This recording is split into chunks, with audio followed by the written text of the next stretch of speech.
Special Agent in Charge Joe Montgomery with the GBI and Valerie with our Public Relations and PIO for Whitfield County. I will say on the onset that this is a very, very complicated case. There are a lot of pieces to the puzzle that we are putting together still. The questions that you have are the very same questions that we have right now.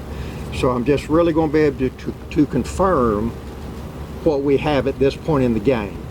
But we had a call last night to Pleasant Grove Park. Upon officers arriving on the scene, they found the bodies of 4 deceased Hispanic males.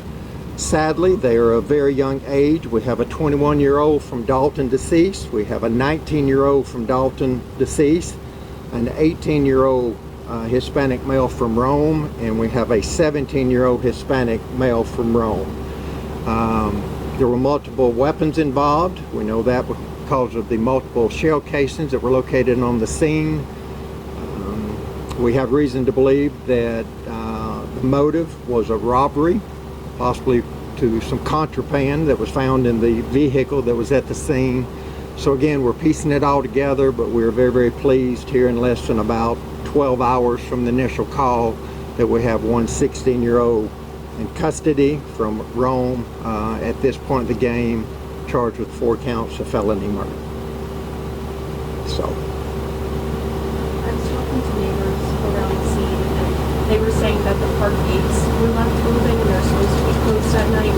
Is this true? And if this is the case, is there something moving forward? I'm not sure on that. That is operated by the Whitfield County Rec Department. So as far as the closing of the park and stuff, I'm not familiar. You know, one question that was brought up, is this gang related? We have absolutely no reason at all to believe it's gang related whatsoever. I think it's sadly just a very isolated incident. And also a question was brought up, if these subjects are illegal. We have absolutely no reason at this point to believe that these individuals are illegal. So, well, I was just going to say, you know, as developments come forth, as we learn more about the investigation, we will keep you posted and updated. As soon as we learn them, we'll let you know as much as we do.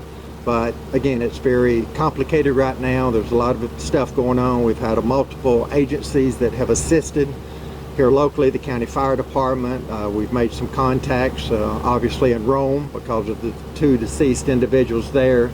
So we've got great participation and assistance from some other agencies. So very pleased with where we're at right now. But again, there's a lot to be done. Now, you said it was robbery was likely the motive. How were these victims, were they doing the robbing? Were they being robbed?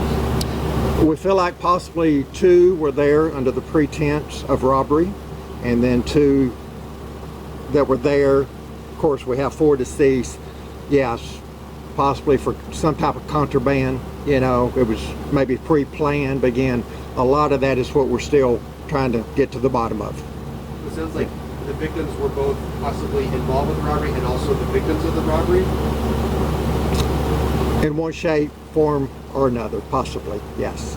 And again, so, like I say, we will continue through the night and tomorrow, you know, working on some stuff, doing some follow-ups. So as soon as we learn some additional information, and we will put it out to you just as soon as possible through my office or through Valerie, the PIO for Whitfield County. Sure, if you want to speak to how young all the people involved in this are. I mean, you said you have a 16-year-old in custody, 18-year-old, 17-year-old victims. I mean, what's your reaction to seeing so many young people involved in this? Very, very tragic. Very tragic. So, thank you very much for coming, and we'll get stuff out to you as soon as we can, you know, later in the evening, but probably truthfully be sometime tomorrow. Okay? Are you going to identify any of the victims or the suspects? We're still in the process of notifying the families, so until we do that, we will withhold the names at this time. Yeah. So thank you very much. Sorry, so Andrew Wilkins, House Press.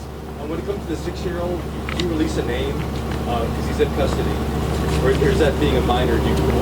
Not at this time. We'll check with our district attorney. We want to be sure that all the T's are crossed and I's are dotted before we're able to do that. But again, that'll be something that we'll work on and hopefully be able to say yay or nay tomorrow. Okay, one more thing. Are you still looking for a vehicle?